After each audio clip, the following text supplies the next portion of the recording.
Hi friends, welcome to SRK Home.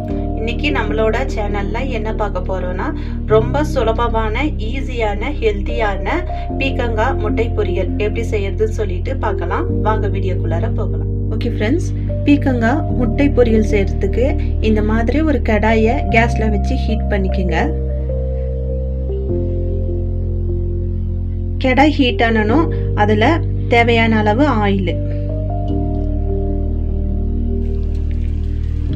Heat ஆனனும் அதில் கொஞ்சமாக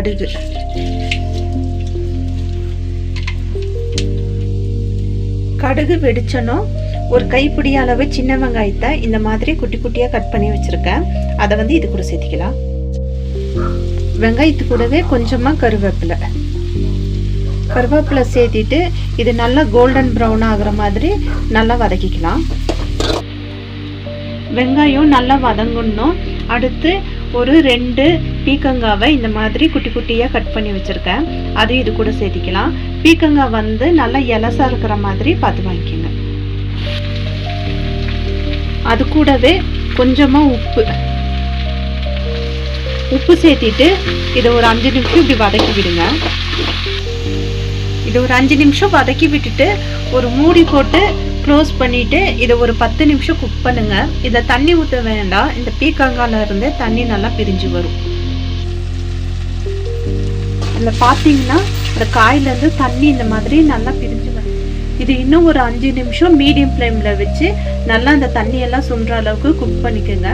மூடி போட்டு குக் பண்ணும்போது இடையில எடுத்து கொஞ்சம் கிளறி விட்டுட்டே இருங்க, இல்லைன்னா தீஞ்சிரும். இதில் இருக்கிற தண்ணி நல்லா சுண்டுணும். இதில் 1/4 ஸ்பூன் மஞ்சத்தூள், 1/2 ஸ்பூன் மிளகாத்தூள் சேர்த்திட்டு அதோட பச்சை ஸ்மெல் போகிற அளவுக்கு ஒரு 5 நிமிஷம் இதை நல்லா வதக்கி விடுங்க.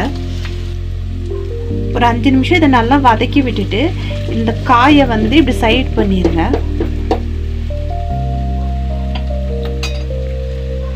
சைட் பண்ணிட்டு ஒரு 3 முட்டை எடுத்து வச்சிருக்கேன். அதை இப்படி சென்டராக ஊற்றிடுங்க.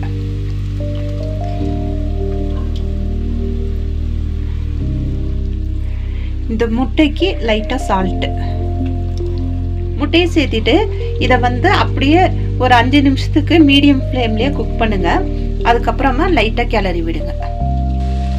இந்த மாதிரி கிளறி விடுங்க. ஓகே ஃப்ரெண்ட்ஸ், இந்த மாதிரி கிளறி விட்டுட்டு இதில் கொஞ்சமாக கொத்தமல்லி தூவிட்டு கேஸ் ஆஃப் பண்ணிடுங்க. காரம் செக் பண்ணிக்கோங்க. காரம் உங்களுக்கு இன்னும் வேணும்னா இதில் கொஞ்சமாக குருமிளகு தூளை ஆட் பண்ணிக்கோங்க.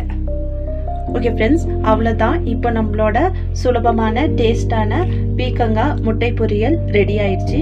இந்த வீடியோ உங்களுக்கு யூஸ்ஃபுல்லாக இருந்திருக்கும்னு நினைக்கிறேன். இந்த வீடியோ உங்களுக்கு பிடிச்சிருந்துச்சுன்னா நம்ம சேனலை லைக் பண்ணுங்கள், ஷேர் பண்ணுங்கள், சப்ஸ்கிரைப் பண்ணுங்கள். மறக்காமல் பக்கத்தில் இருக்கிற பெல் ஐக்கானை கிளிக் பண்ணுங்கள். உங்களை நெக்ஸ்ட் வீடியோவில் பார்க்குறேன். தேங்க்யூ.